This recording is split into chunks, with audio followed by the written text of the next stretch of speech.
Assalamualaikum warahmatullahi wabarakatuh. Bismillah, walhamdulillah, wassalatu wassalamu ala rasulillah wa ala alihi wa sahbihi wa mawala wa la hawla wa la quwata illa billah. Amma ba'du, rabbi shrah li sadri wa yassir li amri wa hlul 'uqdatam min lisani yafqahu qawli. Terima kasih teman-teman masih berkenan hadir di Seoul Pesantren, Seoul Kajian dalam program ISWA, Kajian, Siniar, dan Dakwah. Episode kali ini merupakan episode penutup ya, sebelum kita melaksanakan Lebaran atau Idul Fitri. Hari Rabu kemarin kita sudah memberikan materi dan juga ulasan terkait kaidah terakhir, yaitu kaidah fikih al-adah muhakkamah, bahwa tradisi sebagai inspirasi hukum. Nah, kaitannya dengan edisi kali ini kita akan mengulas tentang tradisi-tradisi yang ada di Hari Raya Idul Fitri atau Lebaran. Barusan kita juga menyaksikan beberapa tayangan slide, beberapa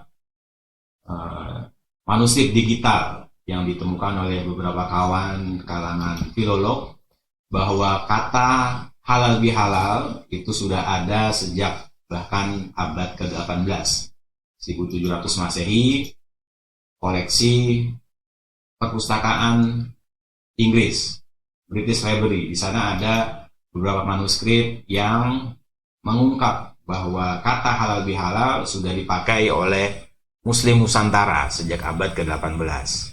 Ada juga di beberapa koran India dan juga koran Asia Raya, dan beberapa babat atau manuskrip-manuskrip yang ada di wilayah Nusantara. Jelas disebutkan bahwa diksi halal bihalal sudah dipakai oleh para Muslim Nusantara dari beberapa tahun silam. Kita akan membahas tentang yang pertama, mungkin perkenalkan, teman-teman sudah kenal pastinya, yaitu naratamu kita, Mas Aji. Assalamualaikum warahmatullahi wabarakatuh. Waalaikumsalam. Waalaikumsalam warahmatullahi wabarakatuh. Selamat datang Mas Aji. Ya. Nanti Mas Aji akan mengungkap bagaimana tradisi Lebaran di negeri Sakura, Negeri Doraemon. negeri Doraemon. Kira-kira Mas Aji siap membagi pengalamannya ya nanti ya? Siap. Berapa tahun di sana Mas Aji? 6 tahun. 6 tahun. Ya, sudah hafal ya bagaimana tradisi Lebaran di sana. Kemudian juga ada Mas Rizal. Mas Rizal, seperti biasa nanti akan kita mengulas kajian-kajian fikih tentang Lebaran. Ya. Bosan pikir terus ya. Bosan juga bintang tamunya saya terus gitu. Justru itu adalah core-nya ya kan. Ya, kemarin kita sudah membahas banyak hal tentang tradisi keilmuan di Islam gitu ya. Hari ini kita akan bahas tentang tradisi. Saya awali dengan pertanyaan ke Mas Rizal kali ya. Mas Rizal, kalau melihat Lebaran di Indonesia itu yang khas itu apa Mas Rizal? Yang khas. Wah, langsung gini. Nah, itu diantaranya ya. Mercon, THR, angpau ya. Kemudian tentu ini ya. Nah, apa itu? ini kongguan isi rengginang. Kue Lebaran. Kue Lebaran ya itu. Dan pernak-perniknya ya, opor, jenang, gitu. Kulinernya banyak ya. Kulinernya banyak. Artinya cukup banyak tradisi unik di Indonesia ya terkait dengan Lebaran. Yang jelas tidak kita temukan secara teks di kitab fikih, apalagi di Al-Quran dan hadis. Ya. Menarik. Bahwa itu sudah menjadi tradisi di Muslim Nusantara, meskipun secara dalil itu tidak ditemukan ya. Sepertinya kok begitu. Ya. Oke, kira-kira kita akan membahas tradisi mana dulu nih? Tadi kan Mas Rizal banyak mengungkap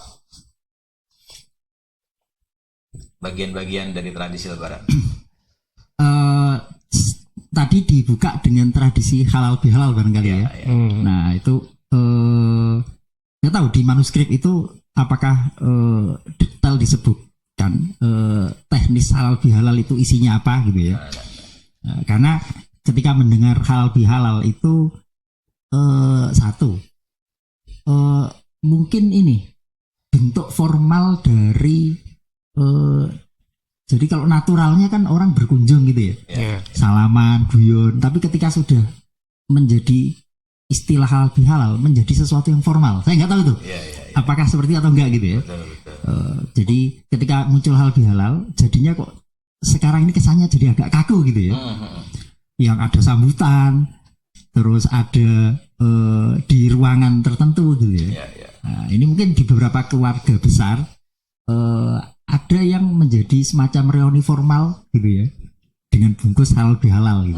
Meskipun ini pada akhirnya ada semacam kritik ya, itu menjadi pamer, menjadi flexing gitu ya. Wah, itu flexing mungkin apanya nih? Flexing ini Baju baru, capaian capaian materi gitu ya. Berarti ada pencapaian yang non materi ya? Seharusnya begitu. Karena substansi halal bihalal kan saling halal gitu kan, saling menghalalkan kesalahan gitu kan.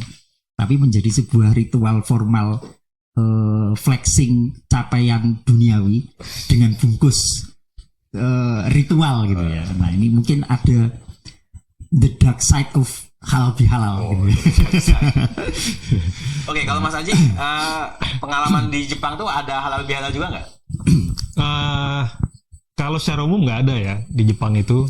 Biasanya kalau saya sih, kalau pas lebarannya hari Sabtu ya habis lebaran ke masjid sholat Id.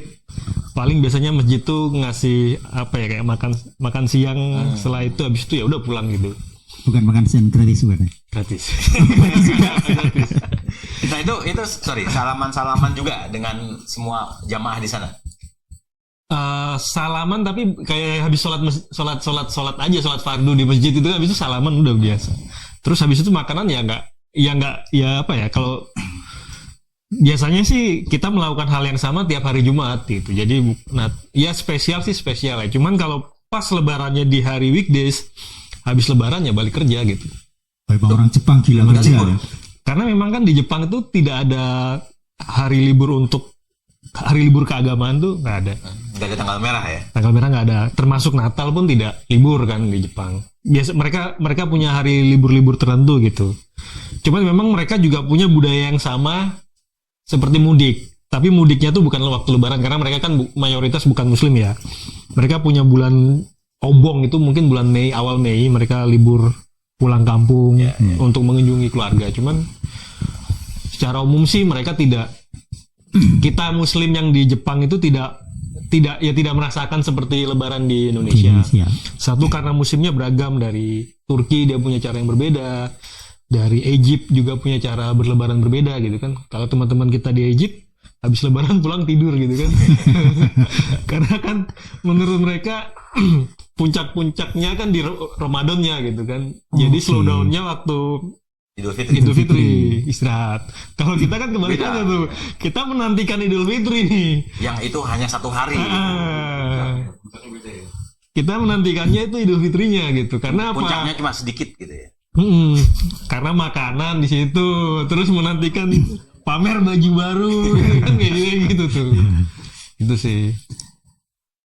Berarti mungkin yang menarik adalah jangan-jangan yang punya tradisi seperti yang dialami Mas Aji tadi itu, yang maaf-maafan, makan, jangan-jangan hanya diaspora Indonesia yang sedang ada di Jepang. Nah, kemungkinan besar ya.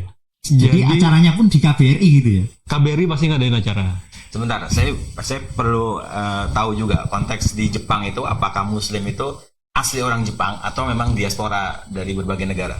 Diaspora berbagai negara. Kalau yang asli Jepang memang ada, tapi kan ya tetap mereka mengikuti kehidupan mereka sehari-hari, nggak ada acara saling mengunjungin apa itu nggak ada.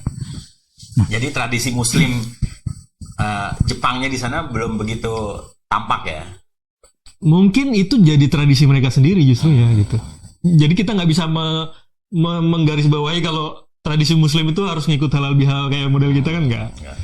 Gitu. Jadi justru yang menarik adalah bagaimana akulturasi ya. Jadi kayaknya ada banyak tradisi kalau gitu ya. Muslim di Jepang ya, diaspora Indonesia, diaspora Egypt, Ya, diaspora Turki. betul. Nah, setelah ini ngumpul gitu ya, mungkin agak berbeda ya.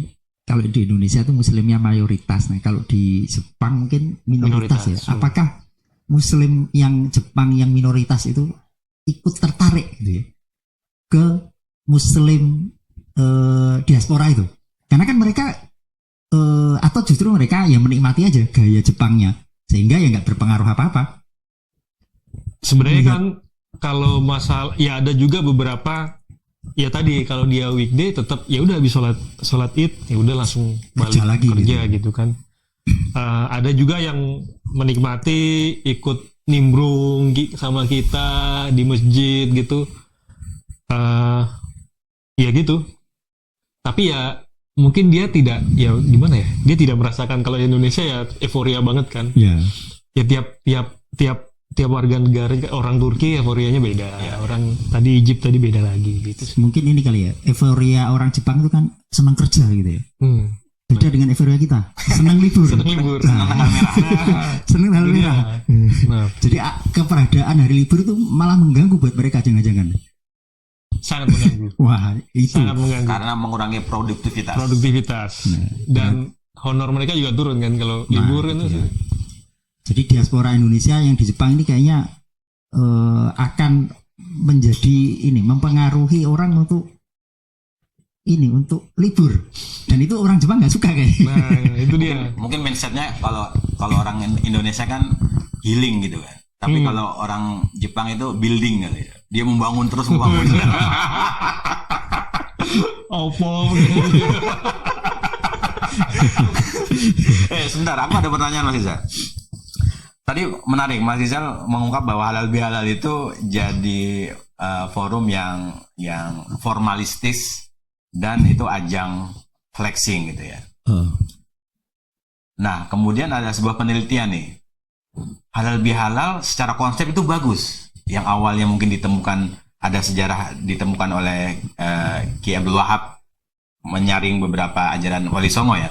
Ketika para tokoh publik di lingkaran Soekarno ini tidak akrab, kemudian dia punya dosa katanya, kemudian dosa ini kan haram. Nah, maka biar tidak haram maka dihalalkan. Nah, makanya ada istilah kemudian halal bihalal, meskipun itu sudah beberapa ratus tahun yang lalu kemudian diaplikasikan lagi oleh Mbak Wahab. Tapi artinya bahwa halal bihalal menjadi format yang segmented. Ketika ada tampilan halal bihalal, itu kan hanya lingkup mereka saja, orang elitis. Misalkan ada paguyuban orang Lamongan, halal bihalal. Kita yang orang Betawi katakan apa boleh masuk ke sana? Kan tidak ya. Sementara konsepnya adalah maaf-maafan. Itu gimana Mas Rizal menyikapi ini? Betul ya, secara konsep sepertinya memang bagus gitu ya. Kayaknya sih hampir semua konsep itu dibuat bagus. Dan di tengah jalan ada muncul the dark side-nya. Itu kayaknya sih hampir semua konsep ya. Nah, kalau hal bihalal satu ya, itu kan pasca Ramadan, di mana Ramadan itu katakanlah setelah bulan Ramadan orang terjadi penyucian diri, tapi kan sifatnya vertikal. Nah, itu hampir semua ibadah itu yang punya efek penyucian vertikal, bahkan hadis-hadis atau tek-tek nas yang menyebutkan bahwa ketika seseorang habis melakukan ritual tertentu yang punya efek penghapusan dosa, bahkan ada yang menyebutkan haji itu yang paling ekstrim itu ya, kayaumin waladatu umuhu. Jadi pulang haji seperti bayi baru lahir nggak punya dosa. Itu pun menurut sebagian besar ahli fikih ini nggak boleh diterima mentah-mentah. Jadi ini melanggar kaidah fikih ini. Oke. Jadi harus. Kaidah yang berapa nih? Langsung. Maksudnya melanggar nalar fikih. Oke. Yang namanya dosa vertikal apa? Yang namanya dosa horizontal itu nggak bisa dilebur dengan aktivitas ritual vertikal. Oke. Nah, dalam hal ini puasa, haji, atau ritual-ritual puasa sunnah tertentu yang secara nas disebutkan menghapus dosa, itu harus dimaknai menghapus dosa vertikal. Itu yang paling ekstrim haji itu, jelas-jelas tagnya seperti bayi baru lahir. Itu para ahli fikih nggak terima itu, ya nggak bisa dong. Kalau orang ini nyolong terus pulang haji seperti bayi baru lahir, ya nggak bisa begitu. Koruptor pulang dari haji dia hanya diampuni dosa-dosa vertikalnya, dosa horizontal diselesaikan ke KPK. Nah, logika itu saya rasa diterapkan di hal bihalal. Jadi setelah orang iktikaf, puasa Ramadan, ya dapat Lailatul Qadar, dia bersih secara vertikal. Spiritualnya oke lah. Spiritual. Nah, dosa sosialnya biar bener-bener sempurna diselesaikan lewat maaf-maafan di bulan Syawal itu. Nah, mungkin orang perlu momentum kan untuk bermaafan. Ya. Nah, dibikinlah momentum hal bihalal itu, sehingga kalau konteksnya itu agak eksklusif, ya memang dosa orang kan cenderung eksklusif sebenarnya. Orang yang lingkungan sosialnya di kantor, ya kebanyakan dosanya di kantor itu. Makanya halal bihalalnya ya di kantor aja. Bukan melodok ya? Itu soal lain itu. Jadi orang yang makanya ada halal bihalal RT ya, karena kemungkinan dosa-dosanya ya antar RT itu ya, nanti di kelurahan ya, atau dosa antar keluarga misalkan diselesaikan di forum itu. Oke. Apakah halal bihalal sah dilaksanakan di luar bulan Syawal? Sementara kan selama ini undangan kan di bulan Syawal aja nih, banyak numpuk nih. Dari RT, dari RW ini semuanya. Ibaratnya agak percuma kalau melakukan halal bihalal di luar bulan Syawal katanya. Itu gimana? Secara substansi sebenarnya kan nggak masalah ya. Cuma secara bungkus ya, udah ada luar sah. Ya, momentum gitu ya. Dan mungkin pertanyaan agak tema kita ya, kaidah fikih ya. Ngapain sih kok harus nunggu Syawal gitu ya untuk maaf-maafan? Toh bisa bulan apapun gitu ya. Ya ini nanti muncul perdebatan. Ini berarti membuat-buat gitu ya. Jelas-jelas halal bihalal itu nggak ada kan di Quran, bahkan secara bahasa Arab saja bisa dipermasalahkan gitu ya. Itu memang kreasi orang Indonesia ya, seperti temuan yang tadi disampaikan Mas Atung ya. Ya, secara fikih boleh nggak membuat konsep seperti ini? Justru dianjurkan sebenarnya membuat kreasi budaya yang sejalan dengan semangat fikih. Kan untuk maafan ngapain nunggu bulan Syawal? Saya menarik fatwanya Darul Ifta itu ya. Mentahsis itu kalau bahasa orang hukum itu leg spesialis ya, membuat ketentuan menspesifikkan sesuatu yang sifatnya umum. Nah, itu nggak masalah. Jadi Darul Ifta itu mengutip sebuah hadis ya, Nabi mengunjungi masjid, saya lupa masjid Kuba atau masjid apa itu ya, itu di hari-hari tertentu. Ya, artinya kan untuk ke masjid kan tiap hari bisa sebenarnya. Tapi Nabi sendiri itu mengunjungi masjid itu, Masjid Kuba seingat saya itu di hari-hari tertentu. Nanti dicek di websitenya Darul Ifta itu ada itu. Nah ini kemudian beberapa pensyarah hadis ya menyimpulkan dari teks hadis itu, menyimpulkan bahwa hukumnya boleh mentahsis, menspesifikkan sebuah amalan tertentu di hari-hari tertentu. Yang penting amalan itu nggak ada batasan waktu. Kalau sholat kan jelas waktunya ya, sholat zuhur, sholat duha. Nah untuk kebaikan-kebaikan amal solihah yang tidak ada batas waktunya, berbuat baik ke orang tua, bermaafan, silaturahim, itu kan nggak ada ketentuan batas waktunya. Nah kita membuat ketentuan khusus, itu boleh. Sebagaimana Nabi itu, ngapain sih ke masjid harus setiap hari Sabtu kalau nggak salah itu. Nah sebenarnya kan hari Jumat boleh, hari Kamis boleh, tapi Nabi spesifik tiap hari Sabtu. Nah ini disimpulkan mentahsis amalan yang tidak ada ketentuan batas waktunya, dibuat spesifik di hari-hari tertentu, itu boleh. Sehingga di sini di kasus di Darul Ifta itu ada contoh mengamalkan zikir tertentu di malam tertentu. Jadi kan sebagian teman-teman mengatakan itu bid'ah. Ya, memang itu bid'ah, tapi bid'ahnya hasanah. baik lah ya. bid'ah yang baik. Inovasi terbaru. Nah, itu kan ada hadisnya ya. Man sanna sunnatan hasanatan falahu ajruha wa ajruman amila biha. Siapa yang membuat inovasi bagus, maka dia akan mendapatkan pahala dari inovasi itu dan orang yang melakukan. Nah, ini menurut para ulama hadis ini sebenarnya mentahsis kullu bid'atin dolalah. Nah, itu uniknya tuh. Jadi kullu bid'atin dolalah itu ditahsis pakai hadis itu.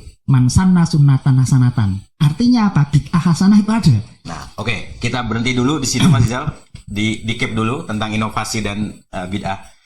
Mas Aji tolong menjelaskan bagaimana sekarang kan era teknologi ya. Era teknologi, orang memaaf-maafkan itu mungkin ada yang tidak datang secara fisik ke acara halal bihalal, tetapi dia dengan minta maaf lewat WA, broadcast.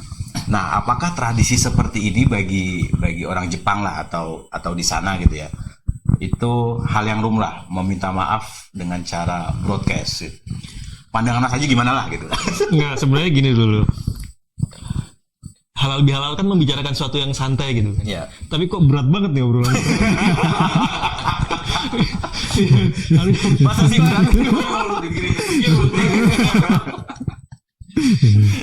Ini saya tarik dulu tadi dari obrolan Mas Atung kan. Halal bihalal itu dimulai ketika tahun Ada gesekan politik. gesekan ya? politik kan. Sebenarnya orang Indonesia kalau minta maaf gengsi nggak? Sangat. Rata-rata orang Indonesia kalau minta maaf gengsi. Sangat. Sedangkan Apalagi dia punya puasa lebih tinggi. nah, kalau di Jepang itu kan kita memang dari kecil terbiasa belajar budaya untuk minta maaf gitu kan. Wah, ini Benar. orang Indonesia harus belajar nih ke orang Jepang ini. Bahkan waktu saya pertama kali istri saya bawa yang ke Jepang, dia buat kesalahan ke anak saya. Itu gengsinya minta maaf ke anak tuh gengsi banget gitu waktu itu. Walaupun akhirnya terbiasa. Nah, mungkin budaya gengsi antar politikus juga gengsi loh minta maaf kan. Iya.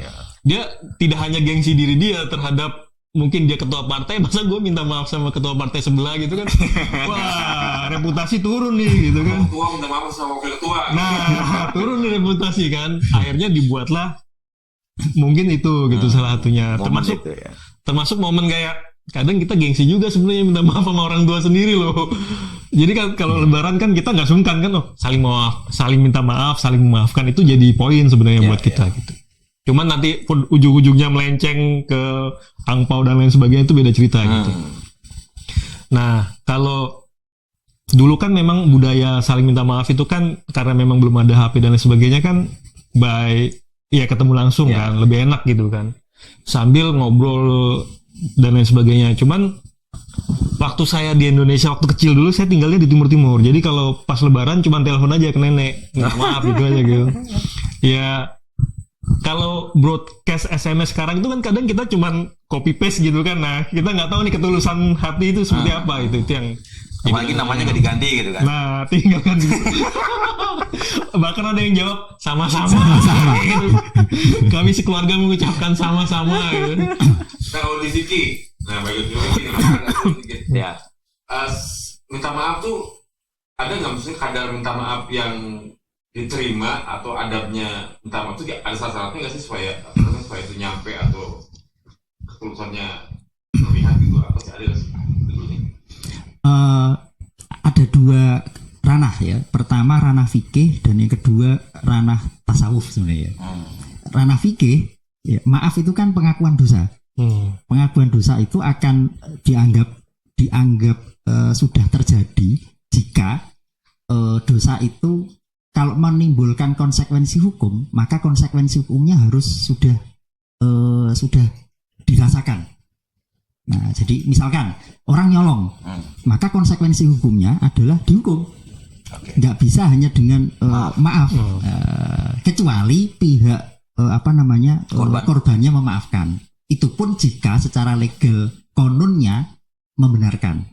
Karena ada sebagian peraturan yang kalau sudah masuk ranah publik maka tidak ada kata damai. Nah, maka harus dilakukan konsekuensi hukum. Ya. Nah, setelah itu dia tobat atau tidak, fikih kan hanya melihat yang zahir. Setelah dia dihukum maka dianggap sudah dimaafkan.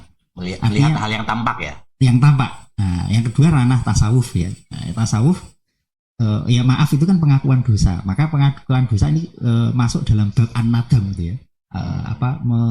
Bahasa Jawa itu getun. Getun itu apa ya? Menyesal. Ya, menyesal kemudian nah ini menyesal. Syarat taubat itu ya menyesal ya. Dan yang kedua berjanji tidak akan mengulangi.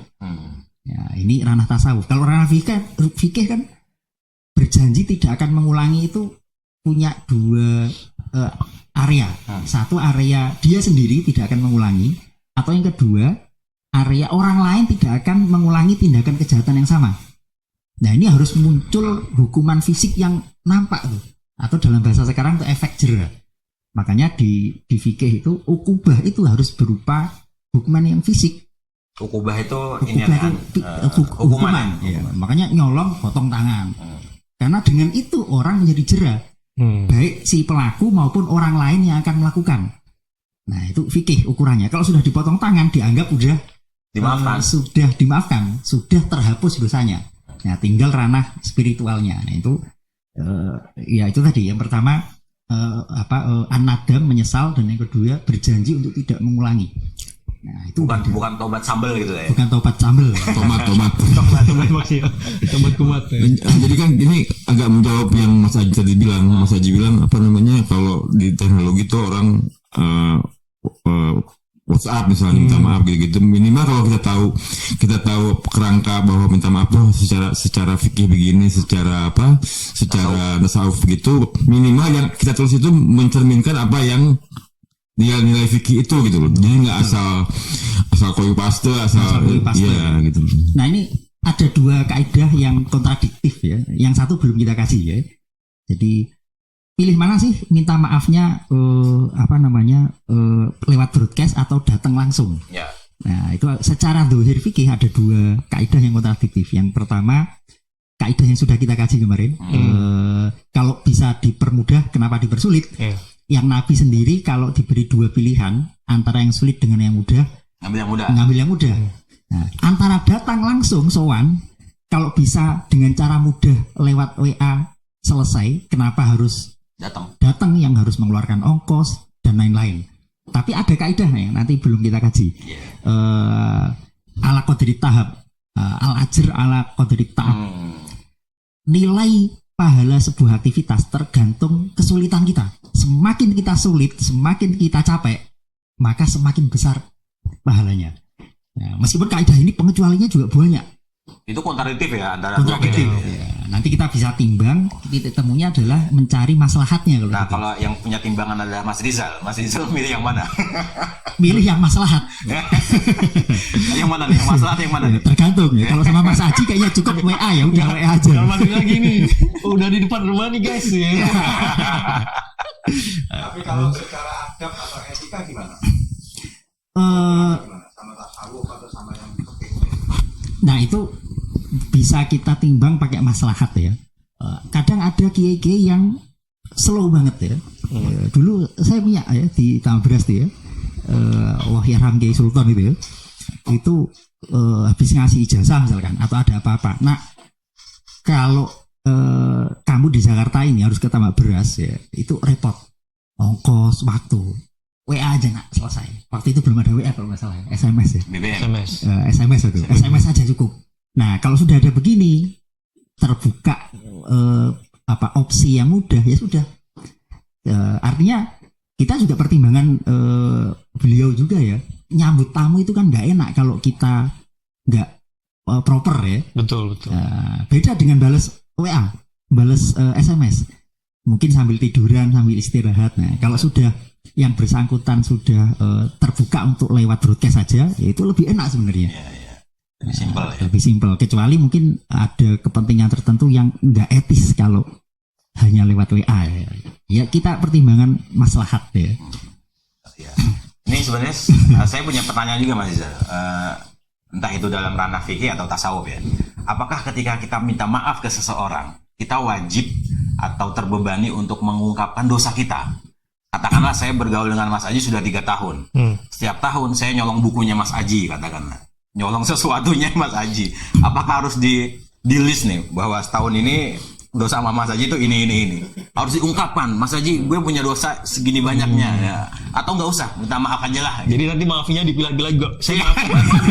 yang ini enggak. Gimana Mas? Perlu mengungkapkan nggak dosanya itu? Untuk sebenarnya kan maaf itu kan untuk hal-hal yang ringan sebenarnya kan. Nah hal-hal yang ringan itu yang nggak perlu tidak perlu disampaikan. Gitu ya. Nah kalau hal-hal yang berat nyolong atau pernah menipu itu harus disampaikan. Pinjem buku nggak balik. Nah, ukurannya adalah gini, kita raba seandainya ini saya sampaikan kesalahannya, memaafkan nggak dia? Nah, kalau orang tulus seharusnya sih menyampaikan. Saya nggak sengaja kemarin misalkan nggak mungkin nyolong buku. Mana ada orang dana kepake IKN aja katanya nggak sengaja.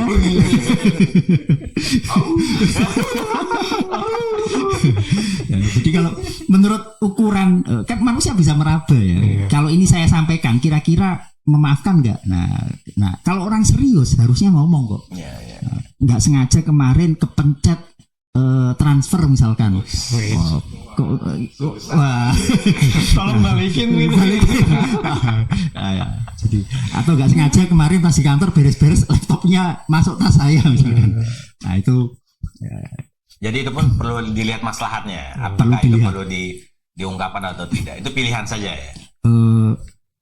Bukan pilihan sih sebenarnya. Pilihan tapi sesuai konteksnya. Atas timbangannya. Iya. Atas timbangan. Ini kayaknya kita harus bahas timbangan. Menarik.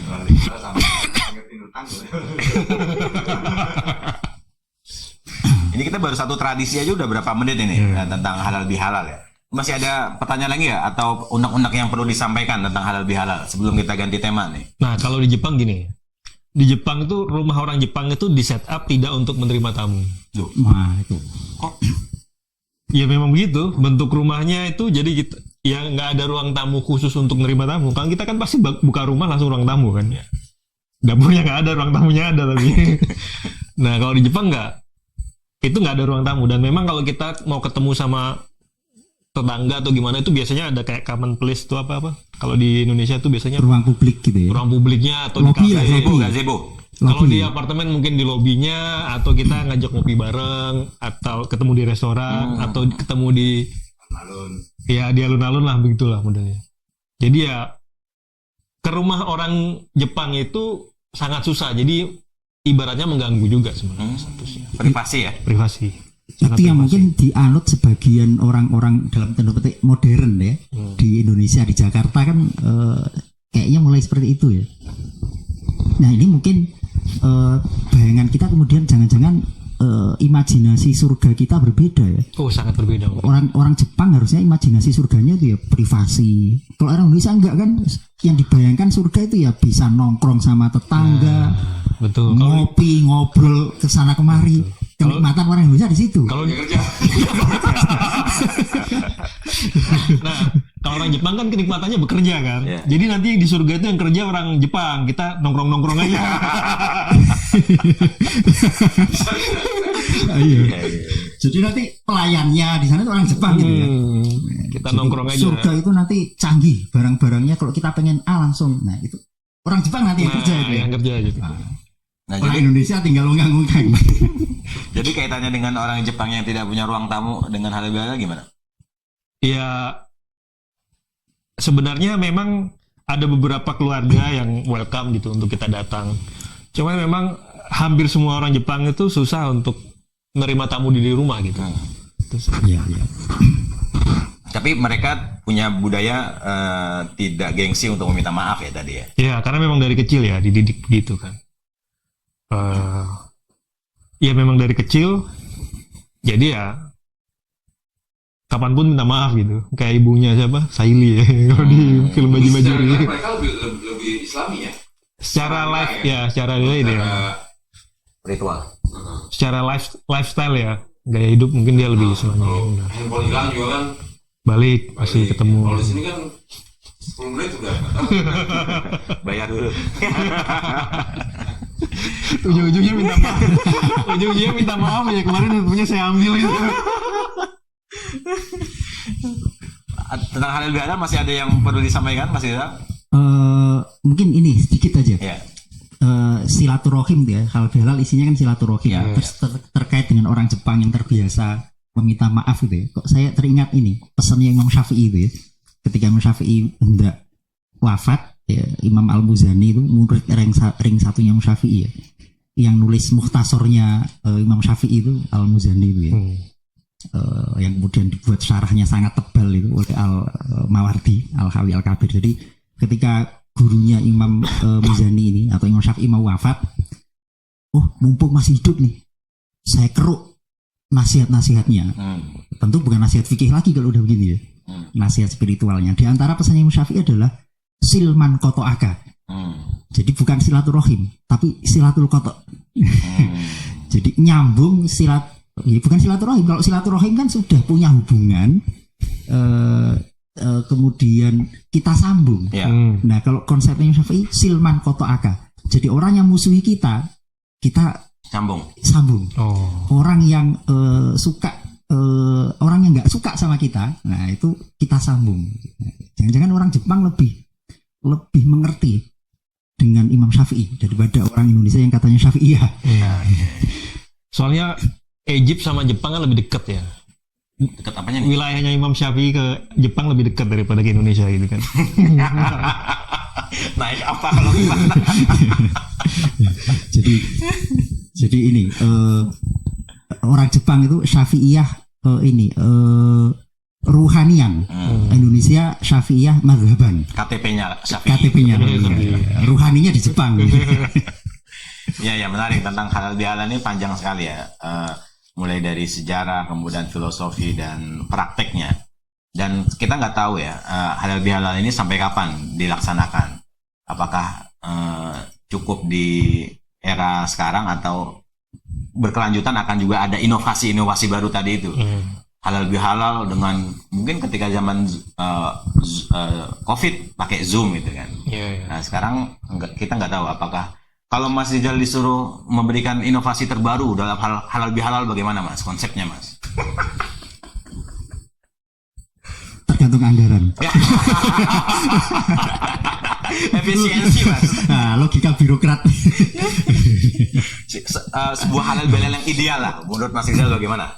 Sebelum kita beralih. Kalau perspektif fikih ya inovasinya tergantung maslahat gitu ya. Ketika halal bihalal ini sudah dianggap terlalu formalis gitu ya, menurut saya perlu dibuat halal bihalal perjuangan. yang tidak terlalu formal. Dan saya tradisi pesantren kan selalu begitu ya. Ketika ada acara formal yang sudah kehilangan substansinya, yang substansial ini justru malah yang di pinggir-pinggir. Yang acara formalnya ada panggungnya. Nah, biasanya yang kayak kelompoknya Om Dhani ini di warung kopi. Tapi itu yang justru substansial kan. Ada yang bayarin gitu ya. Langsung konkret ya. Jadi perlu dibuat begitu. Ketika sebuah acara formal sudah kehilangan substansinya, dibuat acara perjuangannya. Kenapa kok memilih kata perjuangan nih? Kebetulan saja. Jangan-jangan sedang berjuang gitu. Kalau Mas Haji gimana? Kalau disuruh mengkonsep halal bihalal yang ideal menurut sebenarnya kalau inovasi sih saya nggak ada inovasi ya, ngikutin aja ya perkembangan zaman. Nanti inovasi Ramadan itu Lebaran itu akan seiring dengan perkembangan zaman, teknologi sama olah pikir kita sih. Cuman saya punya pertanyaan sih sebenarnya. Ditanya lah nanya. Tuan rumah ketika ada tamu datang ke rumahnya halal bihalal, terus ada makanan di depan terus nggak disuguhi, itu sopan nggak ya? Kayak seperti ini tuh, cuma dipamerin doang gitu. Kode ini. Pamerin doang gitu kan. Nanya ke mana ya? Tuan rumahnya. Ya kalau mau ambil aja. Itu kan berlaku dari kaidah al-adah muhakkamah. Jadi tanpa harus disuguhkan, sudah gratis, sudah dihalalkan. Kayak Kayaknya ada Mas ya contoh ada muhakamah seperti itu ya. Iya, itu banyak di kasus fikih disebutkan ya. Bahkan sampai ada contoh begini, orang ngasih makanan ke tetangganya, itu apakah hanya diambil makanannya atau piringnya dikembalikan? Nah, itu diantara kasus tergantung budaya. Ya, jadi kalau yang diantar itu makanan tapi tempatnya plastik, besek, biasanya nggak perlu dibalikin. Nah, yang berbahaya adalah nganter makanan pakai piring. Nah, ini kita balikin piringnya kosongan nggak enak juga. Jangan-jangan memang ngarep ya. Nah, bisa jadi. Ya, tetangga lagi masak daging, tiba-tiba datang nganterin makanan, berharap dapat balikan gitu ya. Nah, atau gini, suguhan yang ada di meja tamu itu hukum asalnya sebenarnya sudah untuk tamu sebenarnya. Cuma tinggal soal etika. Tapi secara fikih itu udah untuk tamu kan. Sudah halal ya. Sudah halal. Termasuk Cuma yang di sini. termasuk yang di sini. Cuma sewajarnya, nggak bisa juga terus ngerawuk banyak. Nah, sewajarnya. Makanya di beberapa kitab fikih disebutkan boleh nggak saya ini kan misalkan ini udah disuguhkan, boleh nggak ini saya kasihkan ke orang lain lagi? Nah, itu nanti tergantung rumusnya ya. Ini yang diperbolehkan itu ibahatul manafiknya atau ibahatul intifak. Kalau hanya ibahatul manafik ya hanya boleh saya makan. Tapi kalau ibahatul intifak boleh dong saya kasih ke orang lewat. Kejauhan ya sampai ke sana ya. Ini ngomong-ngomong Mas Haji bertanya seperti itu, apa ada pengalaman atau hal-hal atau tendensi tertentu? Iya, enak aja sih kayaknya kuenya. Monggo sambil dinikmati. Ya, ini kita sudah kayaknya perlu mengganti ke tema selanjutnya, yaitu tentang kok nggak jadi makan? Nanti aja lah. Kita akan membahas tentang kuliner di Lebaran ini. Di Indonesia ini termasuk negara yang punya budaya masak yang banyak sekali, dari Aceh sampai Papua. Nah, ketika ada momen Idul Fitri, ternyata budaya masak pun berkembang kembali. Katakanlah di Pulau Jawa lah, kita sering mendapati simbol-simbol Lebaran itu ketupat, gitu kan, opor ayam, gitu kan. Nah, menurut Mas Rizal bagaimana ini budaya kuliner di Nusantara ini dalam kacamata fikih ini bagaimana, Mas? Kita nggak bahas kuliner tembakau ini kan?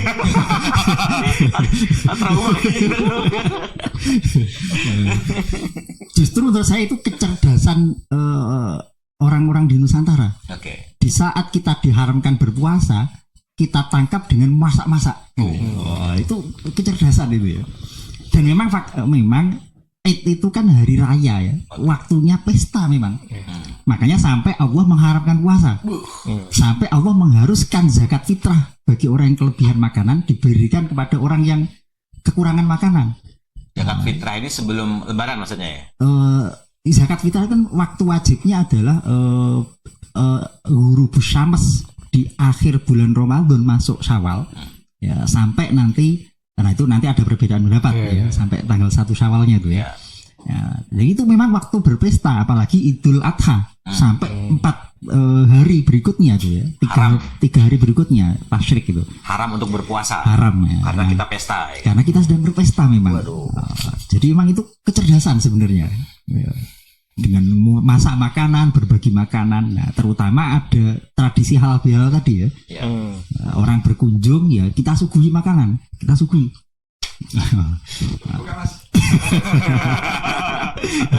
Ya, nanti ini keindahan propertinya berkurang kalau ini sudah dimakan.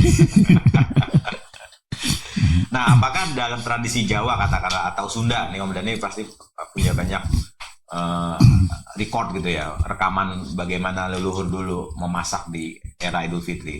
Kalau di Jawa katakanlah ketupat itu apa punya filosofi, sampai ada pakai janur, kemudian bentuknya seperti itu, kemudian namanya juga ketupat, kok bukan lemper gitu. Berat banget omongannya. Iya, tinggal makan ya. Atau Mas Uut yang di daerah Gresik ada makanan khusus ketika Lebaran? Sama Mas Ud? Makanan banyak, cuman kalau ngomongin filosofi ya Udah nggak sempat mikir. pas mikir makan aja. Atau mungkin bisa disebutkan makanan ketika di Gresik itu Lebaran apa aja Mas Ud? Kalau untuk di Gresik khususnya ya, kalau setelah sholat Id itu yang jelas itu kotokan bandeng itu pasti ada. Wow, apa itu kota? Jadi kayak bandeng cuman pernah lihat kayak kepala kakap gitu. Ya, Nah, dimasak seperti itu. kayak orang Minang ya. Ya, gulai gitu. Tapi itu kepalanya doang bandeng. Enggak, seluruh utuh gitu. Kepala bandeng yang kecil ini. Nggak ada dagingnya. Itu sih, itu yang paling banyak ya, yang paling umum di sana. Dan itu hanya hadir di era Idul Fitri. Di luar Idul Fitri ada juga, Ada. cuman spesial di Idul Fitri itu rata-rata itu. Karena di sana itu ada namanya Pasar Bandeng. Oh, oke. Jadi festival bandeng, gede-gedean bandeng itu terjadi di 2 hari sebelum Ramadan. Sebelum Idul Fitri. Gitu. Jadi pas Idul Fitrinya itu bandeng. Seker, dia festival gula karena orang Ubud kan suka gula kan. Oke. Mungkin setiap daerah punya itu. Punya Tradisi. tradisi sendiri. Kreativitas sendiri mungkin. Tapi yang jelas apa namanya? Mungkin makanan juga jadi menjadi bukan kewajiban ya, jadi kok kayaknya kalau nggak ada ini kurang lebaran rasanya gitu. Lebih ke situ sih, lebih ke apa ya, nuansa rasanya kok Nggak lengkap kalau tanpa tanpa itu. kayak makan sayur tanpa garam gitu, kalau nggak enak kan gitu. Itu lebih ke situ, lebih ke tradisi, lebih ke rasa sebetulnya. Saya nggak tahu apakah itu menyalahi fikih atau enggak, saya pokoknya kalau nggak ada itu rasanya kok nggak lebaran gitu loh. Lebih ke itu sih. Justru itu sesuai fikih ya, karena gini, kan tergantung kultur ya. Kalau masyarakat Arab kulturnya bersyair, maka Nabi juga banyak memberikan dispensasi orang untuk bersyair. Malah ada suatu ketika di rumah Nabi ya, 2 orang nyanyi. Abu Bakar marah, ini ada setan mizmar itu seruling setan di rumah Nabi, nggak pantas ini. Kata Nabi malah, ya Abu Bakrin da'uma, biarin, ini waktunya orang berhari raya. Bahkan sebagian riwayat menyebutkan dipukul-pukul pakai kendang tuh. Takribani bidufaini. Nah, Abu Bakar yang wah ini nggak sopan nih. Malah Nabi da'hunna fa inna likulli qaumin aidan. Setiap komunitas itu ada hari rayanya. Nah, ini hari rayanya orang Islam. Nah, ketika di masyarakat yang tradisinya tradisi bersastra, cara merayakannya ya dengan meluapkan kegembiraan melalui puisi, melalui lagu. Nah, di masyarakat yang kulturnya suka makan gitu ya, cara merayakannya ya dengan mengolah masakan-masakan. Malah menurut saya itu tadi ada festival bandeng itu, menurut saya itu penting itu dalam rangka melestarikan tradisi, karena al-adah muhakamah ya. Jadi kalau di masyarakat Arab itu ada namanya ada pasar ukat ya. Itu tempat pasar tapi nggak cuma tempat dagang, tapi menjadi arena pertandingan orang membuat syair, membuat syair. Ya karena memang kultur sastra. Nah, di Indonesia mestinya ada festival dong, singkong terbaik, ubi terbaik. Lah kalau misalnya satu kampung atau satu daerah senangannya merconan gimana?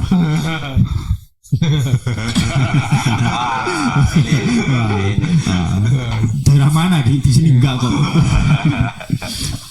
Itu di daerah mana Mas Ud? Ada seperti itu? Yang jelas daerah saya senangnya merconan. TV ada yang pakai apa namanya, kadang Bambu. balon udara itu loh. Udara terus diledakin gitu kan. Ya. Di kampung saya sih lodong tuh jadi penanda apa namanya, penanda buka puasa dan Lodong itu apa? imsak. Lodong tuh meriam yang dari bambu itu loh. Yang bambu itu. Oke. Jadi kalau zaman saya kecil, nggak tahu kalau sekarang, zaman saya kecil, ketika mau lebaran, ketika mau puasa tuh orang-orang udah mulai bikin lodong. lodong itu karbit dengan Karbit bambu itu kan. ya. Terus Iya. sebelum lebaran mereka angkat ke tempat yang tinggi, misalnya ke gunung atau bukit. Nah itu di situ dinyalainnya. Jadi kalau ada perang lodong itu ya sebenarnya bukan antara kampung tapi antara bukit. Oh, Dulu itu gitu di bambu. di Majalengka Om ya. Majalengka. Ya kalau misalnya dipakai buat kadang-kadang dipakai buat waktu buka dengan waktu imsak. Oh, Penanda ya. Nanda. itu sah-sah saja sebenarnya kan, tidak ada jelas al aslu fil muamalah al ibahah, itu kan bagian dari muamalah dan kreativitas ya. Mungkin lebih banyak manfaatnya ketimbang mercon mungkin ya. Nah, kita bisa pakai kaidah begitu. Kan kita ada maslahat ya, maslahat merayakan hari raya. Cuma kita pakai kaidah la dororo wala diroro. Jangan batasannya, sampai membahayakan. Jadi Ada jangan sampai- marginnya lah ya.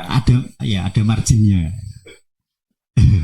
Tapi sebenarnya petasan dan mercon itu hanya ada di Indonesia atau di Jepang juga ada, Mas? Nuklir di sana adanya. Maksudnya pada akhir raya ya. Ya.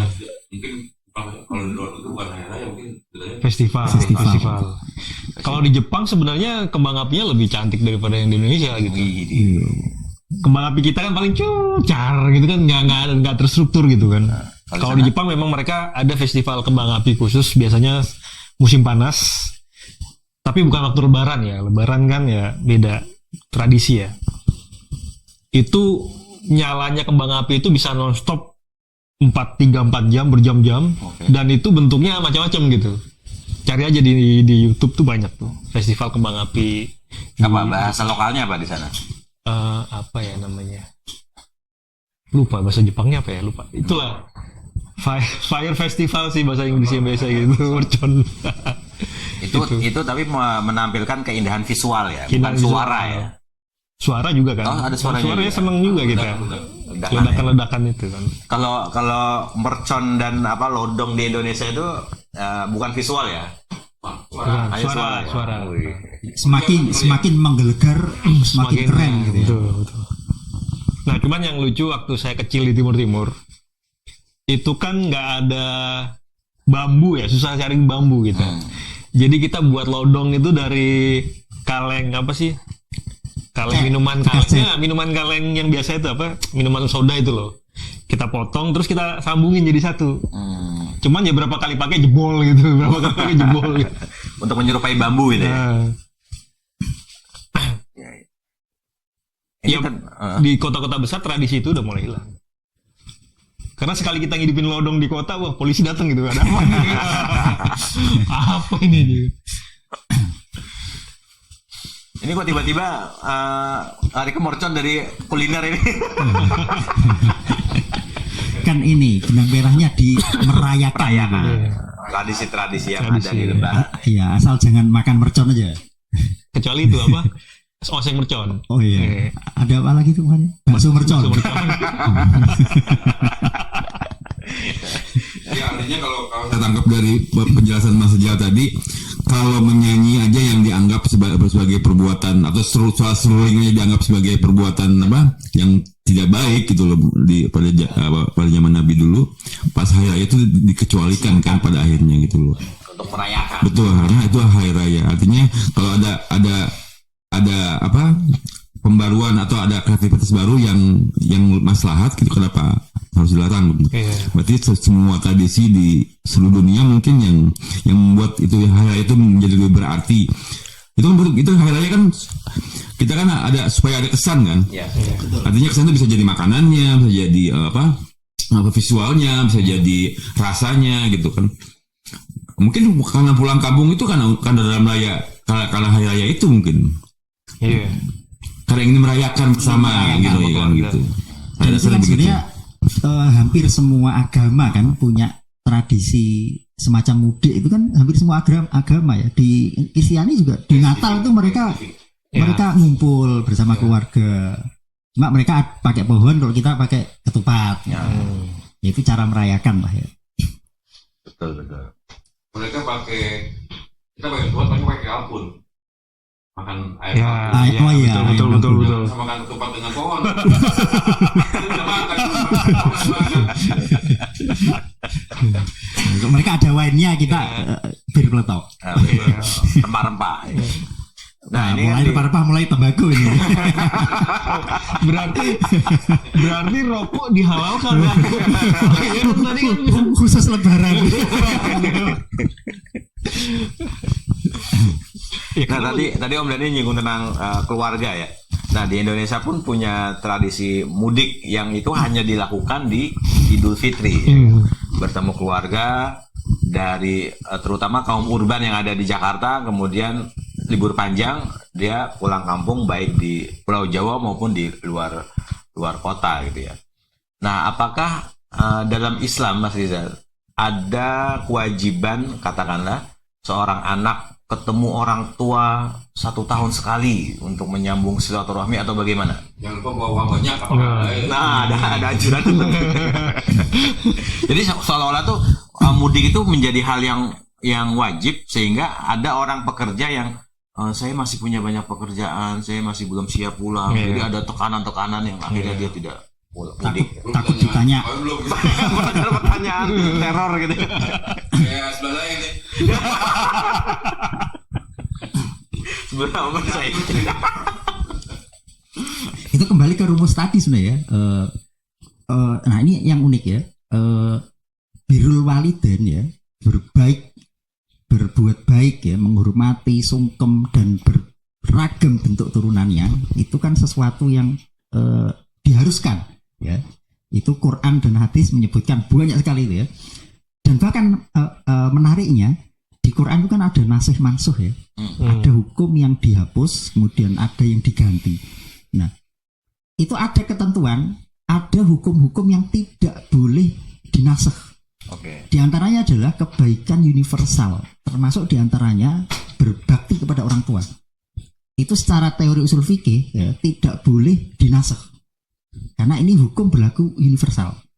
Nah, artinya apa? Birrul walidain ya, berbakti pada orang tua dengan beragam bentuk dan simbol-simbolnya itu adalah sesuatu yang sangat penting di dalam ajaran Islam.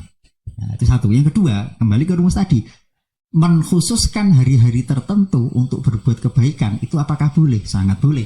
Ya, karena kadang untuk berbuat baik kita perlu momentum. Nah, seandainya kok saya kebayang, seandainya tidak ada momentum Idul Fitri, tidak ada tradisi mudik, itu anak bisa 5 tahun nggak pulang gitu. Hanya dengan yang penting transfer yang penting. Jadi ini menjadi momentum sebenarnya orang dan ini termasuk mansan sunatan hasanatan ya. Inovasi baik ya. Inovasi baik sehingga orang anak ya ingat kebayang nggak ya Mas Aji di Jepang ya, sekian tahun itu pasti Idul Fitri nangis ya. Enggak juga sih. Oke. Ingat Orang tua. nyesal nyari contoh tadi. Jadi itu membuat kreasi, termasuk membuat kreasi budaya sehingga orang tanpa sadar melaksanakan ini ketentuan fikih gitu ya. Jadi itu bagus menurut saya. Bagus ya untuk momentum seorang anak bisa kembali pulang ke orang tuanya. Minimal setahun sekali. Jadi kalau di Jepang sendiri ada nggak tradisi mudik? Sebentar. Kita tadi udah ceritain. Sebentar. Apa itu? Tadi udah disebutin. Bukan sungkemnya, tradisi sungkemnya mungkin. Nggak, maksud saya gini, di kalau Indonesia kan kota yang paling crowded kan Jakarta. Nah kalau di Jepang itu kota apa yang crowded? Tokyo sama Osaka. Nah apakah di momen tertentu ada orang untuk pulang kampung? Kita tadi yang dijelasin namanya Festival Obong, itu bulan awal Mei. Itu Udah jelasin ya? Udah, wah lupa nih mesti kan. Biar fokus. Belum kayaknya. Untuk kasus spesifik ini kayaknya belum deh. Nggak, tadi udah jelasin. Festival Obong itu adalah pulang ke daerah, mudik bener, namanya mudik lah. Ya pulang ke rumah orang tua, rumah masa kecil ya gitu. Dan kondisinya sama persis dengan dengan mudik di kita gitu. Itu. Biasanya kalau nggak ada obong itu mereka mudiknya pas hari raya libur tahun baru. Jadi hanya dua momen itu liburnya panjang, jadi mereka pulang kampung. Desember itu ya? Desember ya tahun baru itu Desember atau tadi Mei, Obong itu festival Obong. Karena pada festival Obong itu bertepatan dengan hari libur anak sekolah juga. Oke. Jadi kan tahun ajaran baru itu kan April dan lain sebagainya. Jadi kalau nggak salah itu masih ada waktu spare liburan untuk anak-anak. Terus ada festival Obong tadi, jadi kantor libur, orang pulang kampung. Berapa hari itu? Seminggu sih paling. Itu berlaku juga bagi diaspora Indonesia yang di sana kemudian pulang kampung ke Indonesia. Biasanya begitu, karena kan ya momen libur panjang kan hanya di momen-momen itu kan. Termasuk kita kerja di sana juga kan liburnya situ. Termasuk ya kita diaspora juga pulangnya pas Obong itu kalau ada uang. Oke. Kalau secara transportasi, apakah mereka menggunakan fasilitas umum atau kendaraan pribadi di sana? Kalau di Jepang memang mayoritas orang pakai transportasi umum. Mudik pun. Mudik karena nggak ada ceritanya kita kehabisan beli tiket kereta itu kayak di Indonesia, nggak ada. Oh ya? Nggak ada. Jadi contohnya Shinkansen itu ada setiap 10 menit. Jadi nggak masalah kita beli on stage gitu, nggak akan kehabisan gitu. Nggak perlu war tiket gitu ya. War tiket nggak perlu, cuma memang tiket harganya lebih mahal daripada hari-hari sebelumnya. Itu hukum ekonomi lah Itu itu ya. ekonomi ya. Pesawat terutama ya. Kalau Shinkansen rasa-rasanya dia lebih stabil harganya. Tapi kalau pesawat fluktuatif lah. Itu sih. Jadi tidak ada macet berkepanjangan kayak di Indonesia ya? Nggak ada. Kan kalau momen mudik itu pasti wartawan banyak yang di pinggir jalan untuk memotret itu kan? Nggak Siaran se-ekstrim langsung. itu lah. Nggak se-ekstrim. Cuman ya beberapa daerah untuk akses transportasinya susah, tetap ada yang bawa mobil juga keluarga. Itu sih. Tapi yang di luar rekoso itu apa ya? Ngoyo. Sengsaranya, ngoyonya orang mudik itu kadang teman-teman yang nggak bisa mudik itu yang nggak punya kampung halaman kadang pengen merasakan gitu. Kok lihat teman-teman yang berjuang susah payah pulang kampung, tapi saya nggak punya kampung. Jadi ada kenikmatan tersendiri. Gitu ya. Nah kalau saya sih dari muda zaman kuliah itu memang bapak saya bilang, daripada kamu mudik ribet terus takut, ya kan dulu transportasi bis kan lebih bahaya ya, takutnya di jalan ketabrakan apa dan sebagainya, udah pulangnya setelah lebaran aja gitu kan. Penting besok aja. Yang penting cuan datang gitu. Iya. Mas Rizal rencana juga akan mudik ya tahun ini ya? Insya Allah. Bersama keluarga lah ya. Oh iya dong. Gimana Iya sih dong. lagi halal-halal. Iya dong, birrul walidain. Dan yang menurut saya menjadi pertimbangan penting ya di Indonesia ini, pulang kan nggak cuma ke orang tua biasanya kan, Ya. sowan ke guru-guru. Betul. Nah itu yang juga penting ya. Kemarin kita sempat mengaji bahwa orang tua nggak cuma orang tua biologis tapi juga orang tua rohani, dan ini kan yang menjadi kultur ya. Selain setelah ke orang tua biasanya ke guru-guru yang ngajari kita alif ba ta yang kalau di karya ilmiah nggak pernah disebutkan. Terima kasih kan pasti profesor yang dosen-dosen, nggak disebutkan guru-guru ngajinya yang itu menurut saya nilai positif gitu ya. Dan selain mudik ketemu orang tua dan guru, juga ada tradisi nyekar ya, ziarah kubur gitu ya. Ziarah kubur. Nah itu untuk pandangan fikih sendiri bagaimana Mas? Filosofis dari ziarah kubur itu apa? Pertama memang ziarah kubur itu sesuatu yang sangat penting sebenarnya ya. Satu hal yang bisa mengingatkan manusia bahwa kehidupan di dunia ini sementara ya, kuburan. Satu-satunya menyebabkan manusia bisa mensyukuri segala nikmat di tengah segala kemiskinan misalkan. Tapi itu orang ya miskin kuburan. kadang mending gue mati aja lah daripada Itu salah pergaulan. Salah pergaulan itu. Bahkan dalam tradisi tasawuf, dalam tradisi sufi yang mereka melakukan uzlah, tidak keluar rumah gitu ya, atau iktikaf, satu-satunya hal yang bisa menyebabkan dia keluar meninggalkan uzlahnya itu ya kalau ke kuburan. Nah, artinya kuburan itu satu yang sangat penting gitu ya. Nah, satu. Yang kedua, apalagi di bulan Syawal ya, ada sebuah hadis bahwa meskipun hadisnya ini diperselisihkan, bahkan menurut ulama hadis dhaif jiddan hadisnya, bahwa di bulan Ramadan itu siksa kubur istirahat dulu, ya break dulu. Nah bayangkan ya kita ini kalau kita menggunakan hadis itu ya, tapi kalau dalam konteks fadhilul amal itu kan hadis dhaif itu nggak masalah untuk diamalkan. Nah kita berpegang ke hadis itu, bayangkan kita yang di atas bumi sedang bersuka cita, sementara yang di dalam mulai digebukin lagi kira-kira gitu. Nah ini penting bagi kita yang di dunia untuk juga menularkan kebahagiaan ke yang di dalam kubur. Jadi jangan sampai kita anak cucu cicitnya reuni, tapi yang di kuburan kembali lagi merasakan. Nah, jadi kita ini berbagi kebahagiaan lah kira-kira dengan itu. Kalau kita menggunakan hadis itu, kalau kita pakai gitu ya, meskipun toh memang nanti akan hidup di kontroversi. Ini kan hadisnya dhaif, tapi kan hadis dhaif untuk fadhilul amal nggak masalah gitu ya. Dan yang ketiga, tetap mengingatkan kita ya, sebahagia-bahagianya kita di dunia gitu ya. Ya, ke situ nantinya. Kok kira-kira seperti itu. Ya, ziarah kubur itu emang lekat dengan budaya Nusantara ya. Terlepas dari ormas apapun atau apapun agamanya, itu menjadi sebuah tradisi leluhur yang melekat lah di era sekarang. Kalau Mas Aji melihat budaya Jepang, ada ziarah kubur juga nggak?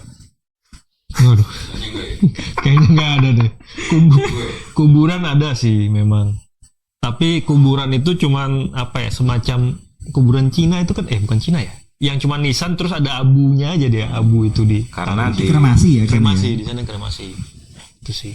Jadi nggak ziarah kubur kayaknya jarang deh, hampir nggak pernah ngeliat. Atau mungkin ini nggak tahu, ada pengaruhnya kali ya, sebuah komunitas yang sangat sains gitu ya, yang melihat kehidupan ini ya sangat biologis gitu ya. Jadi ketika meninggal ya sudah selesai gitu ya. Nggak tahu ada faktor itu nggak? Tidak ada kepercayaan akhirat gitu ya. Iya. Sebenarnya ngomong kebudayaan juga. Iya. Kebudayaan lama juga sepertinya Jepang lebih punya peradaban tinggi juga, maksudnya penghormatan kepada orang tua, Betul. sesama, kepada yang lebih muda, yang lebih kecil tuh mereka punya rule juga kayaknya, punya norma-norma yang sampai sekarang masih dipegang mereka. Saya rasa bukan karena teknologi. Betul. Bukan faktor Jadi pengaruhnya teknologi. apa kira-kira kalau gitu? Culture. Ya karena kan orang Jepang sukanya kerja, mau ke ziarah kubur ya dia lagi kerja bos. Nah, itu Jepang sekarang. Kita nggak tahu Jepang sekian ratus tahun Oke. lalu kan. Budayanya apa, perang dulu. Budaya orang iya, Jepang iya, dulu berperang iya. kan. Cahaya Asia, pendidikan Asia. toko itu ya, toko yang jorok itu ya. Toko Asia. Nah, saya pernah ketemu dengan orang yang dia sebenarnya suka sains gitu ya. Tapi ketika dia katakanlah akrab dengan haluan Ahlussunnah wal Jamaah, terutama Nahdlatul Ulama gitu ya, dia akhirnya menikmati ziarah kubur. Kata dia apa? Nikola Tesla itu dia pernah bilang gini, jika Anda ingin mengetahui rahasia semesta, maka belajarlah dari energi, vibrasi, dan frekuensi. Dan itu ada di kuburan. Jadi ketika orang benar, dia akhirnya suka ketika dia ke daerah manapun, dia ngecek di aplikasi NU online, itu kan ada di Peta kuburan. Nah, peta kuburan. jadi titik Anda di sini itu sekian meter ada makamnya ini. Dan di situ ada energi bagi dia. Energi semesta ada di situ. Itu seperti kolaborasi NU dengan ini gitu ya. Iya, betul gitu ya. Iya, sekali. Mas mau bilang gitu ya.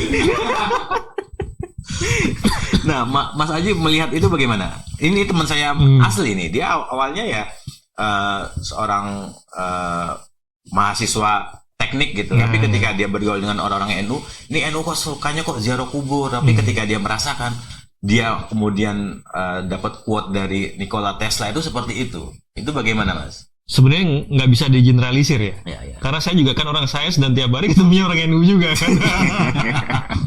Ya, gini-gini aja gitu. Tapi belum pernah ziarah kubur berarti kayak gini. Cuman balik lagi kalau di Jepang tadi memang mayoritas kan tadi kalau nggak Shinto apa Buddha ya. Jadi abungnya itu ditaruh di rumah. Jadi tiap hari itu dia berdoa, mirip-mirip Chinese lah, berdoa ke leluhurnya gitu. Jadi dia Ziarah kuburnya ya di rumahnya sendiri berarti kan. dan dia berarti percaya kehidupan setelah kematian. Kalau di Jepang tuh saya rasa mereka percaya reinkarnasi. Oke. Reinkarnasi, budaya Buddhisme. Jadi ketika seorang nyawanya sudah hilang, maka kemudian dia reinkarnasi ke Menjadi Tergantung Wujud. amalnya. tergantung amalnya. Makanya penghormatan kepada leluhur mereka lebih kuat daripada Islam. Ya. Karena penghormatan leluhur dari ujung ke ujung belum benar-benar dihormati. Karena ada konsep itu. Konsep reinkarnasi. Lalu orang tuh nggak sepenuhnya mati, tapi cuman hibernasi, bangun dan Hadir Naik lagi. kembali ke dengan bumi. bentuk yang lain. Betul. Nah, kalau Mas Izan melihat dalam kacamata fikih atau Islam, apakah ada riwayat menjelaskan tentang reinkarnasi?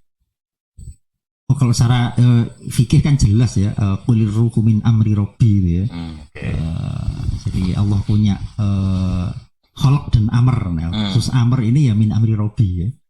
Artinya dua ya tidak reinkarnasi ya. Kematian itu sebenarnya kan tidak ada kematian ya dalam konsep Islam ini ya. Kematian itu hanya proses perpisahan antara jasad dengan ruh saja. Oke. Ya. Sementara kehidupan ruhnya justru kematian itu awal dari perjalanan panjang yang di dunia ini hanya sepersekian persennya saja. Jadi pengembaraan awal dari perjalanan panjang manusia ya sejak meninggal itu, sejak terpisah antara ruh dan jasad itu ya, sebenarnya. Nah, saya kok jadi teringat ya. Pernah di momen Ramadan juga saya ngobrol dengan guru saya tentang reinkarnasi. Panjang ngalor ngidul, tapi akhirnya apa? Kita nggak punya jawaban. Cuma ketika pengen sahur, itu ada tayangan Pak Quraish Shihab. Pak Quraish Shihab di momen itu bahas tentang itu. Bahwa di Islam itu ada reinkarnasi. Tapi bedanya adalah kalau di konsep non-Islam itu reinkarnasi kepada wujud yang berbeda. Katakanlah manusia menjadi babi atau menjelma menjadi tumbuhan gitu ya. Tapi kalau dalam Islam reinkarnasi itu 4 kali, bahwa manusia hidup mati itu dalam wujud yang sama. Yang pertama adalah di alam arwah, kemudian di alam perut, kemudian di alam dunia, kemudian di alam kubur, kemudian dibangkitkan dari alam akhirat. Itu yang dimaksud oleh Islam dengan reinkarnasinya gitu. Jadi makanya ketika di surat Tabarokah itu kan, dari khalaqal mauta wal hayata, yang disebut adalah Tuhan telah menciptakan kematian dan kehidupan. Jadi awal manusia itu mati, kemudian dihitung lagi sampai 4 kali. Jadi beda konsep saja gitu ya. Jadi ya mungkin kalau gitu. Berat banget gitu. Iya. Berat banget. Kita masuk ke mulai ini. mulai ngelantur. Mulai ngelantur. Saya mau izin pulang aja. Kuenya belum dimakan, Pak. Nah, ini ada tradisi lagi nih tentang Lebaran ini. Ternyata di beberapa daerah, tadi Mas Uud juga bilang di Gresik katakanlah ada tradisi tahlilan setelah sholat Id gitu ya. Setelah sholat Id 2 rakaat, kemudian salam-salaman atau sebelum salaman itu ada tahlilan ya. Pulang dulu. Oh, pulang dulu. Pulang. Enggak di masjidnya, tapi kita pulang dari masjid setelah sholat Id, di musola masing-masing kampung itu nunggu Idnya ada tahlilan. Jadi tahlilannya itu setelah mereka pulang dari rumah. Iya. Pulang ke rumah, pulang dari masjid. Kenapa dia pulang dulu nggak langsung tahlilan? Kan sungkem dulu sama ibu. Enggak, Kurang ajar. Maksudnya kita sholat kan di lapangan atau di Jame. kan, jame. Oke. Kita pulang dari jame ke kampung masing-masing. Itu ke musola. Oh, nggak ke rumah. Ke musola atau yang mau ke rumah dulu ya nggak apa-apa ke rumah dulu. Tapi nanti tempat kumpulnya di musola. Oke. Tuh. Nah dari situ langsung tahlilan, makan bandeng tadi. Menarik sekali. Kapan kita diajak ke Gresik ini? Makan bandeng. Iya, jadi ada tradisi tahlilan. Kalau di Lamongan gimana, Mas? Langsung di kuburan sih biasanya tahlilannya. Oh, gitu ya. Jadi pas turun sholat Id itu ke kuburan dulu baru pulang. Karena kebetulan memang kuburannya di sekitar masjid. Jadi habis sholat id, kuburan baru pulang. Nah pulang itu biasanya ya mandi dulu, karena dari kuburan kan dikhawatirkan ada sesuatu biasanya. Nah udah seger, baru tuh kiri kanan Salaman. Ya. Tahlilan ya. Jadi memang tahlilan itu bukan hanya katakanlah di beberapa tradisi Muslim di Nusantara ini tahlilan ketika malam Jumat gitu Jumat. Tapi ada juga di momen Idul Fitri ya kan. Ya. Kalau di Jepang gimana Mas Haji? Ada tahlilan? Yang dibaca apa itu? Nggak ada tahlilan sih. Nggak ada. Tahlilan sendiri paling dulu. Tapi ada tradisi katakanlah orang-orang Sintonya itu merapal doa-doa. Oh ada, dia memang mereka punya acara khusus kadang. Kebetulan bos saya itu orang Hindu, biasanya tiap subuh dia baca doanya mereka lah, doa Hindu itu subuh jam 4 gitu. Kadang ngajakin saya juga, waduh gimana ya? Itu sendiri ya, membaca seperti itu sendirian. Sekarang mereka sistemnya Zoom online gitu, jadi kayak soal pesantren gitu kan, pengajian bareng gitu kan. Besok adain tahlilan bareng tuh, online kan bisa ya. Gitu. Sekarang dulu. Itu kalau menurut fikih tahlilan itu tahlilan baik itu di era Idul Fitri atau di luar Idul Fitri, itu apakah tahlilan ada di tradisi kitab kuning Mas, atau hanya itu inovasi warga Nusantara Mas? Ini ada dua problem ya. Satu problem tahlilannya sendiri, yang kedua setelah sholat idnya. Oke. Jadi yang jelas itu tadi ya, tahlil itu kan isinya zikir-zikir yang tidak ada ketentuan khusus waktu pelaksanaannya. Ya, jadi kemudian diramu, ya, kemudian menjadi sebuah rangkaian wiridan. Nah itu kembali ke rumus tadi itu, mentahsis itu ya, itu hukumnya boleh. Dan kalau ditanya apakah itu ada tuntunan hadisnya, ada. Tadi ya, Nabi mengunjungi masjid di hari-hari tertentu, yang itu para ulama pensyarah hadis menyebutkan hadis ini bisa diambil kesimpulan hukum bahwa boleh kita mengamalkan amalan-amalan tertentu yang tidak ada batasan waktu, kemudian kita khususkan di hari-hari tertentu. Nah itu boleh, jadi tidak masalah. Nah, apalagi itu kita kaitkan dengan kultur tertentu, itu malah masuk mansan nasunatan hasanatan itu tadi. Ya, siapa yang membuat inovasi bagus, maka dia akan mendapat pahala dari inovasi itu dan orang-orang yang mengerjakan. Nah, itu pahala jariah itu. Tapi mungkin yang debatable itu ketika tahlilan menjadi sebuah kewajiban ketika ada orang yang meninggal sampai 7 hari gitu ya. Kalau yang ya mungkin di situ kali ya. Sebenarnya sih di ininya ya, perdebatannya itu di yang mungkin bisa menjadi titik temu dan dicari solusinya adalah memberatkannya itu ya. Jadi orang sudah ditimpa musibah kok harus mengeluarkan makanan gitu ya. Nah, jadi dan ini kan sebenarnya di beberapa daerah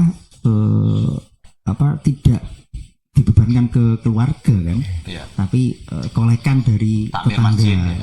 Yang mengadakan juga jadi sukarela. Yang penting kita tahu aturan fikihnya sih, misalkan untuk 7 harian itu tidak diambil dari tirka. Nah, yang penting tahu itunya sih. Sebenarnya kan kalau Idul Fitri itu kan kita membahas bersenang-senang ya. Membahas yang senang-senang gitu kan. Terus ngapain kita ngebahas kematian gitu? Ya itu tadi kan satu ngerem. Ngeremnya kedua berbagi kebahagiaan. Nah, kalau bagi yang menggunakan hadis tadi bahwa Ramadan siksa kubur stop dulu. Nah, Syawal kan mulai dibuka lagi. Jangan sampai kita yang di atas ini senang-senang, yang di bawah digebukin. Kira-kira gitulah. Jadi berbagi kebahagiaan. Jadi sebenarnya pesan moralnya adalah kita bahas kuburan aja senang, apalagi bahas mall ya kan, bahas makanan lebih senang lagi. Oh ya, ini kita punya waktu 5 menit lagi untuk sebelum closing ya. Ada nggak hal yang perlu kita bahas lagi di momen ini? Kalau tidak ada mungkin Ya itu tuh setan di rantai tadi itu kayaknya. Nah, itu gimana tuh? Saya bacakan ya. Di bulan Ramadan setan dibelenggu, pintu surga dibuka, pintu neraka ditutup. Berarti masuk bulan Syawal, setan kembali dilepas, pintu surga kembali ditutup, dan pintu neraka dibuka lagi. Oke.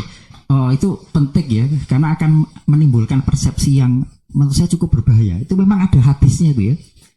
Jadi ketika datang bulan Ramadan ya, idza jaa Ramadan futihat abwabul jannah wa huliqat abwabun nar, kemudian sufidat asyayatin ya. Itu ada hadisnya ya.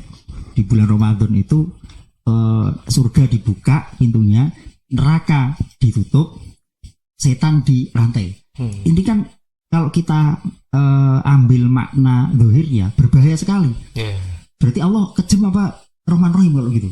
Bayangkan surga dibuka dalam setahun cuma sebulan, sisanya ditutup. Neraka sebaliknya dalam setahun ada 12 bulan, neraka ditutup hanya 1 bulan, yaitu di bulan Ramadan. Berarti ini kan Allah tidak Rahman Rahim, sehingga yang berusaha itu kalau menurut Full ngantriannya panjang. itu saya dalam hal ini ya ulama yang sering kita kutip itu ya, kita memang ngefans lah sama beliau ya, Sultanul Ulama Al-Is bin Abdus Salam ya, itu di kitab beliau Maqasidus Syam ya, hadis itu jangan ditelan mentah-mentah. Jadi pintu surga ditutup itu ibarat saja, fa ibaratun antakfi di taat al mujibah li fathi abwabil jinan. Jadi itu ibarat saja ungkapan bahwa di bulan Ramadan itu banyak motivasi kebaikan. Ibadah sunnah nilainya seperti fardu. Ibadah fardu dilipat gandakan pahalanya berkali-kali lipat. Nah ini memudahkan orang masuk surga.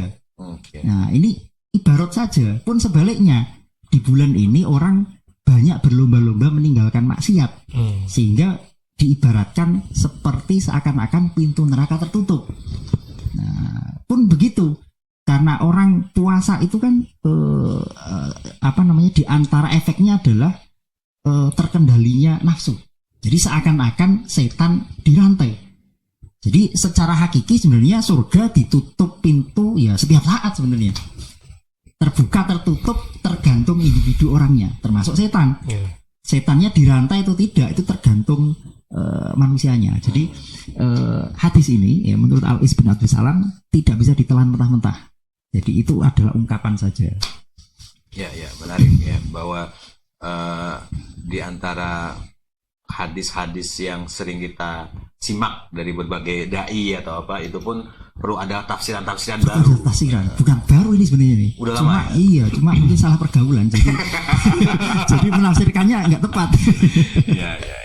Ya, terima kasih Mas Rizal dan Mas Aji. Mungkin sebelum kita tutup ada closing statement dari masing-masing perspektif tentang Ramadan dan Lebaran, atau tentang apa yang kita bicarakan hari ini.